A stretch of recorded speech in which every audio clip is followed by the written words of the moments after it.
வணக்கம் உறவுகளே, நான் உங்கள் ஜீவனா. என்னோட சேனலுக்கு யாராச்சும் புதுசாக வந்திருந்தீங்கன்னா ஒரு லைக் அண்ட் சப்ஸ்கிரைப் பண்ணிவிடுங்க. வாங்க நாங்கள் இப்போ வீடியோக்குள்ளே போகலாம். இப்போ பார்த்தீங்கன்னா இன்றைக்கி இந்த வீடியோவில் வந்து நீங்கள் எதை பற்றி பார்க்க போகிறீங்கன்னா சோயா மீட் கறி பார்க்க போகிறீங்க.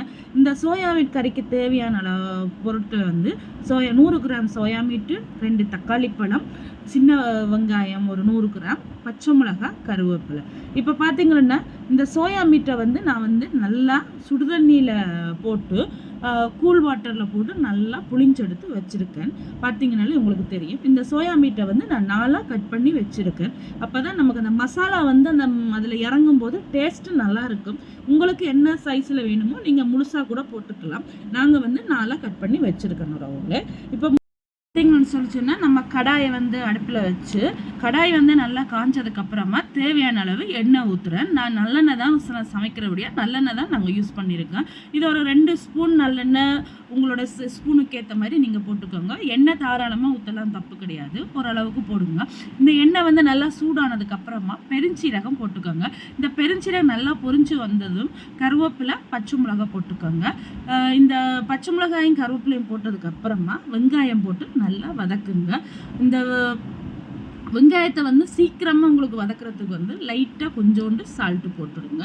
அப்போ தான் அந்த வெங்காயம் வந்து சீக்கிரமாக வதங்கும். ஏன்னு சொல்லி சொன்னால் அதில் வந்து நீர் சத்து அதிகமாக இருக்கிறபடியாக வெங்காயம் வந்து நம்ம போடும்போது தண்ணி விட்டுடும். அதனால் நம்ம லைட்டாக கொஞ்சம் உப்பு தூவினோம்னு சொன்னால் சீக்கிரமாக வெங்காயம் வந்து வதங்கிடும். இப்போ பார்த்தீங்கன்னு சொல்லி சொன்னால் நம்ம எந்த கறி வச்சாலுமே வெங்காயம் வந்து நல்லா கோல்டன் கலர் ஆகும் வரைக்கும் நம்ம பொறுமையாக காத்திருந்து வதக்கணும். அப்படி பண்ணாதான் நமக்கு வந்து அந்த குழம்போட டேஸ்ட்டு வரும். இல்லை நம்ம அந்த மாதிரி இல்லாமல் நம்ம பச்சையாக இது பண்ணோம்னு சொன்னால் ஒரு சப்புன்ற ஒரு மாதிரி டேஸ்ட்டு டிஃப்ரெண்ட் நல்லாவே உங்களுக்கு தெரியும். நீங்கள் ட்ரை பண்ணி பார்த்தீங்கன்னா உங்களுக்கு ரொம்பவே வித்தியாசம் உங்களால் உணர முடியும் உறவுகளே.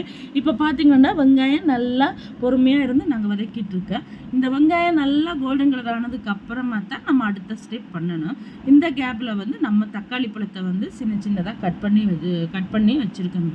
இப்போ அந்த தக்காளி பழத்தை இதில் போட்டு நல்லா வதக்குவோம். இப்போ தக்காளி பழமும் நல்லா மசிஞ்சு வரணும்ன்றதுக்காக கொஞ்சோண்டு சால்ட்டு போடுறோம். நம்ம போடுற சால்ட்டு வந்து அளவாக நம்ம போட்டோம்னு சொல்லி சொன்னால் சீக்கிரமாக நமக்கு கிரேவி ரெடி ஆகிடும். இந்த கிரேவியெல்லாம் குறைஞ்சது 10 நிமிஷத்துலேயே ரெடி பண்ணலாம். நான் வீடியோவுக்காக சொல்லல உறவுகளும் உண்மையாகவே சொல்கிறேன். 10 நிமிஷத்தில் இந்த கிரேவி வந்து ரெடி ஆகிடும். எந்த வேலையுமே நமக்கு ஈஸியானது தான். அதுவும் நம்ம பிடிச்சவங்களுக்கு செய்யும்போது அந்த வேலை வந்து கஷ்டமாக இருந்தால் கூட அது ஒரு சுகமான சுமையாகத்தான் இருக்கும் உறவுகளே. நம்ம எல்லாமே விரும்பி செஞ்சோம்னு சொல்லி சொன்னால் நமக்கு அது ரொம்ப பிடிச்சிடும். ஒரு களைப்பே தெரியாது. நம்ம செய்கிற பொருள் வந்து சட்டி காலி ஆகிடும். அந்த அளவுக்கு அந்த ஒரு அன்புன்றது நம்ம இதில் போடும்போது இது டேஸ்ட்டு இன்னும் அதிகமாக கிடைக்கும். அதனால் அந்த சட்டி சீக்கிரமாக காலி ஆகிடும் உறவுகளே. இப்போ பார்த்தீங்கன்னு சொல்லிச்சுன்னா தக்காளி பழம் நல்லா வதங்கிட்டு இருக்கு. இந்த பாருங்கள் மசிச்சு விட்டிங்கனாலே தெரியும். ஏன்னா தக்காளி பழம் நல்லா மசிஞ்சு வந்தால் தான் நமக்கு ஒரு இந்த கிரேவி பதத்துக்கு வரும். உண்மையாகவே ஏன்னா நம்ம இது தண்ணியை பண்ணக்கூடாது கிடையாது, கிரேவியை தான் பண்ண போகிறோம். அப்போ அதனால் நமக்கு அந்த கிரேவி பதம் கொடுக்கும். இப்போ வந்து தக்காளி பழம் நல்லா வதங்கிடுச்சு உறவுகளே. இந்த ஸ்டேஜில் வச்சு நம்ம வெட்டி வச்சுருக்கிற சோயா மீட்டை வந்து நம்ம இதில் போட போகிறேன். சோயா மீட்டை நான் 4ஆக கட் பண்ணி வச்சுருக்கேன். பார்க்கும்போது பாருங்கள் எப்படி இருக்குது, கறி துண்டு கட் பண்ணி வச்ச மாதிரி இல்லை, நமக்கு மட்டன் கறி வந்து நம்ம சமைக்கிற மாதிரி தான். உண்மையாக அப்படி தான் வாசனை இருக்கும். நீங்கள் ட்ரை பண்ணும்போது தான் உங்களுக்கு அதோட வித்தியாசம் தெரியும்.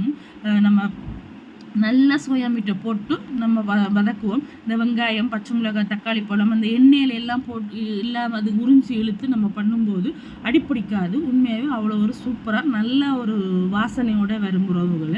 இப்போ பார்த்தீங்கன்னாலே உங்களுக்கு வீடியோவில் பார்க்கும்போது உங்களுக்கு தெரியும். இது பார்க்கும்போது சோயா மீட் கறின்னு நம்ப மாட்டாங்க, மட்டன் கறி குழம்புன்னு தான் நம்புவாங்க உறவுகள்.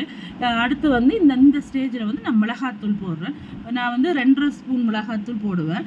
நாங்கள் வந்து வீட்டிலேயே ரெடி பண்ணுற மிளகாத்தூள்ன்றபடியாக இதில் வந்து தனித்தனியாக நம்ம மல்லித்தூள், பெருசீரத்தூள் போட வேண்டிய அவசியம் கிடையாது.